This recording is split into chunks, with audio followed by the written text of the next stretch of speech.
Hey, hello, welcome to Live It Up. I'm Donna Drake, and with us on set today is Chuck Lott. And Chuck Lott comes from the Midwest. He has a lot of talent, and we're going to be talking to him about his recent experience at Citi Field. Welcome to the show. How are you, Chuck? I am spectacular, Donna. How are you? Citi Field, Citi Field. Tell us what you've been doing there. Citi Field. I put a mic in my hand and I talk. It's as simple as that. But they contacted me a couple months ago. They heard my voice at Madison Square Garden, and they wanted me to host a couple of events, trying to work our way into official backup for the Mets. And it's been a blast. The people there are great. The field is beautiful. We haven't had a bad weather day since I've been there. I'm actually on fit right. I'm glad. I guess it'll cover for not getting out of it, okay? I'm heading there today to announce a softball game for a pretty big client, so it should be really fun. And I get to do color commentary, so there's going to be a lot more character and a lot less sit and talk. So it'll be pretty fun. That sounds exciting. Yeah. Now, did you have to study all the players' names so that you pronounce them correctly and everything? Did you do any research on it? Not yet, because I'm not doing games yet. Okay. The announcer, I mean, God willing, he hasn't had to miss any games yet. So we're not there yet, but I do a lot of the other events through the field. And I get the names 10 minutes before the event and get pronunciations and have at it. Like the games that they play. Exactly. I don't know if I've ever shared this with you, but I used to do all the music videos and the games on the scoreboard for the St. Louis Cardinals. Really? Yes. Okay. So I know exactly what you're talking about. Yeah. You're talking about, okay, suite number 302, we've got a Exactly. winner in the hat contest or whatever. Yeah, that's the stuff I do at the Garden. Okay. So that's pretty fun too. It's the Garden. It's the world's most famous arena. That one still kind of blows my mind. That you're doing it. I'm a big basketball guy, so when I got the opportunity to go and announce in the Garden, it's still surreal thinking about it. Yeah. Did you have somebody take like a picture so you could send it to your parents Oh, back in the Midwest? I've got pictures. Lots of I've got pictures? video.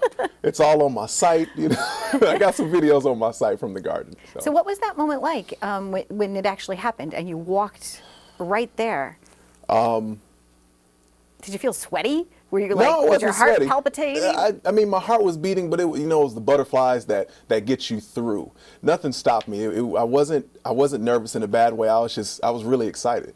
Looking up at the Garden, seeing all the signs, the ceiling. Because the ceiling is it's amazing. I still can't explain it, and I'm waiting on season number 2 to start because I'm ready to get back. Now, how did you audition for that? For the Garden? How did you get that call? I was working with St. John's University, and I was doing some basketball stuff there, and they play their home conference games at the Garden. So you were right in. The first Garden game, they're like, Chuck, we're gonna bring you into the first Garden game. It was a sellout 18,000 fan Syracuse St. John's game. Fantastic. And when I say that the arena was electric, it was a good game, in-state rivals, and it was my first Garden game. I couldn't believe it. It was sold out.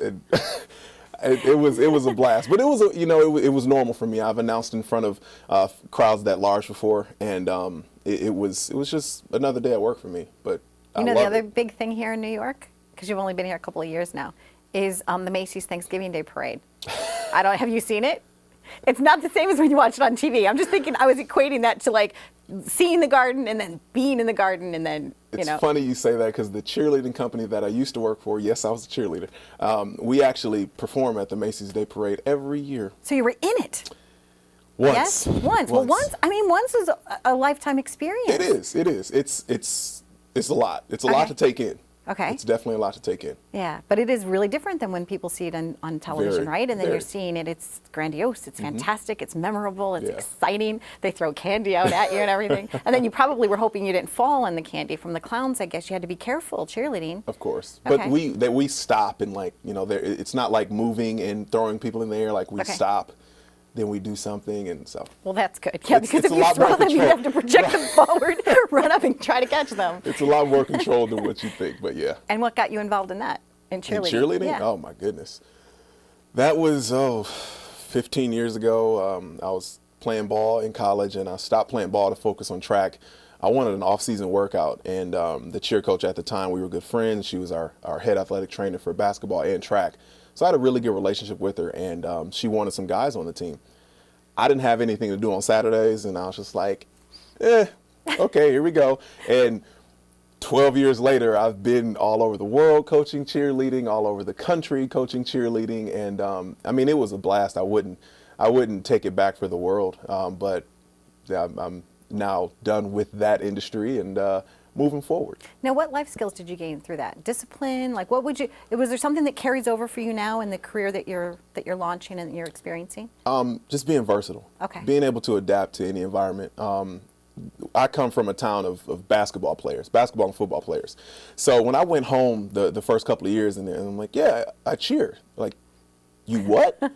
Like, yeah, I cheer, and then I do a backflip, and like, oh my God. I'm like, yeah, and it's tough. So I took life skills from the other sports that I've done and put that into cheerleading. But then when I became a coach, I was able to take all the life skills that I try to help others with, and I instilled those into all the athletes that I worked with and all the coaches that I've mentored over the years.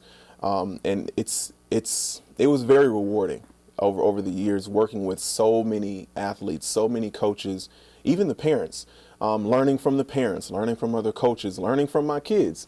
It was very rewarding, but versatility, being able to adapt, discipline for sure, because there are a lot of things that we do in cheer that you don't normally do in any other sport. We throw people, catch people, and flip upside down all the time. So there are a lot of things that you have to be mindful of, and it did help moving forward into everything else that I've done over the years. And is that also why physical fitness is important to you? Being able to be healthy, because I know you eat healthy, you work out. Is it every day you work out or almost every day? 5 days a week. Okay, 5.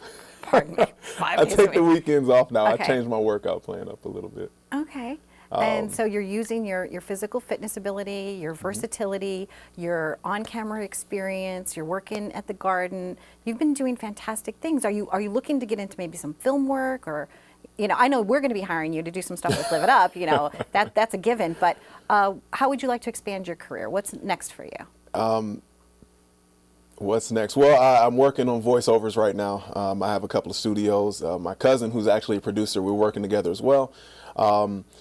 But what's next is getting another microphone in my hand, getting on screen. It doesn't matter what capacity. I've acted before. I've done commercials. I've done a lot of stage work through college and after college as well. And that's where I want to be. I want to learn everything that I can, both in front of the camera and behind the camera, so that I can enhance my longevity, if you will, and just have fun. I love entertaining. I love communicating. And those are two things that I have a lot of passion about, that I'm always taking notes on in the back of my head, trying to make myself better, seeing what I can improve on, because you never know. You got to stay ready to be ready. You can't always I got to get ready. If you stay ready, you're fine. Nice. So I'm always trying to stay ready, because you never know. I could get a phone call when I leave here today, and that could be it. Hello. Right. He's talking to you, so if you want to work with Chuck, we love working with Chuck. The phone can ring. It can ring right now. Operators are standing by. Donna Drake, Live It Up, hanging out with Chuck Lott. Stay tuned for more.